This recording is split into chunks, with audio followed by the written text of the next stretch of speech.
Heyo everybody, Haku here with my review for Tower of God Chapter 398 of Season 2 Episode 318. So, let's talk about this one. This will probably be another kind of quick one like last week. It was a good chapter once again, like usual, but at the same time it was kind of action-y, not a ton of dialogue, not a ton of change. So, there are some big things and it was really good. But at the same time, it's not going to be one of those super long detailed ones where we've just got a ton of revelations or anything like that. And that's the thing with Tower of God. Sometimes it's like just this nice chill arc progression chapter. Sometimes it's a really cool action chapter where there's not much to talk about because basically everything's a fight. And then sometimes you just get a friggin' shit ton of information dropped on you and you have to I'll have 2 pages of notes where we've just been given so much information.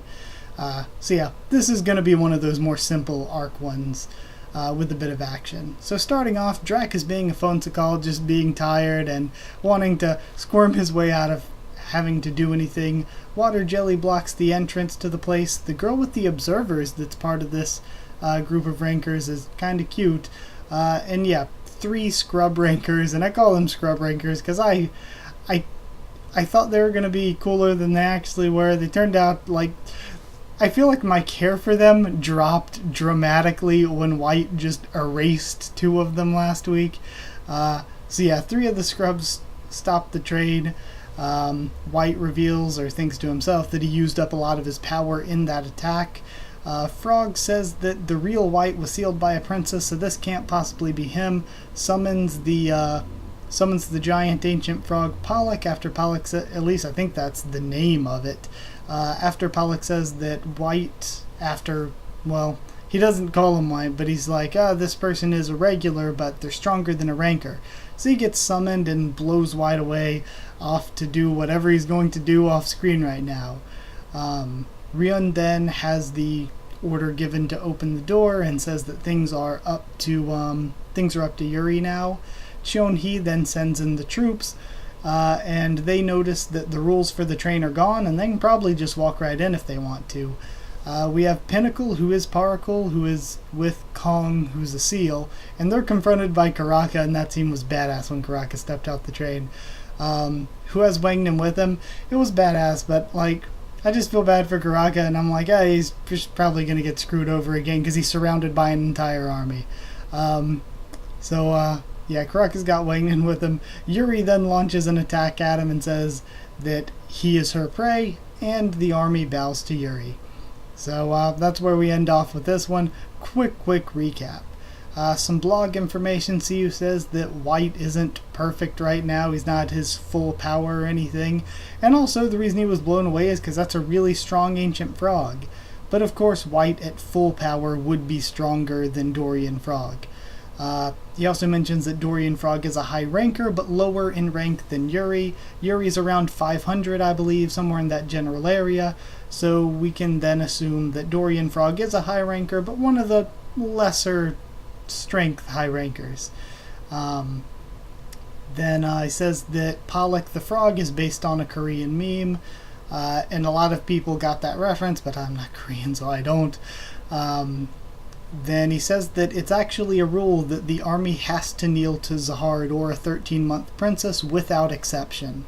So it'd be kind of weird if Garam showed up, seeing that she's kind of on the outs with Zahard in a way. They'd all have to bow. But either way, without exception. So if they're in the middle of a fight, they all have to kneel anyway. And he brings up that there are 2 reasons why it's okay to just kneel in the middle of a fight if Zahard or a 13-month princess shows up, and that's both A, because the army is strong enough to be able to do that and not have to worry that much, and B, the army believes that Zahard or the princess that shows up will protect them if they try to get attacked while they are being bowed.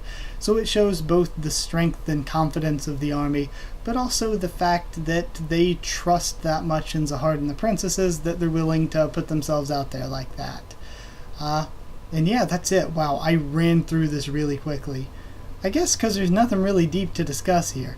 I thought it was a good chapter again, and my predictions are, I feel like, and I said it in the live reaction, I feel like Yuri's going to be a distraction. She's going to fight Karaka here and serve as a distraction, and Karaka's screwed. I don't see how he gets out of this whatsoever. I feel like Yuri Yuri has been kind of evenly matched with Karaka in their interaction so far, but I feel like she could beat him alone if given enough time. And it isn't just her alone, she's surrounded by rankers and high rankers and at least one advanced ranker. So, I don't know, Karaka's really screwed. I have no idea how this is going to work out for him at all, and what it means for Wangnan, because Wangnan is just trapped. Or are they going to notice, holy crap, these two were princes, and what are they going to do? And do people even know about what princes are?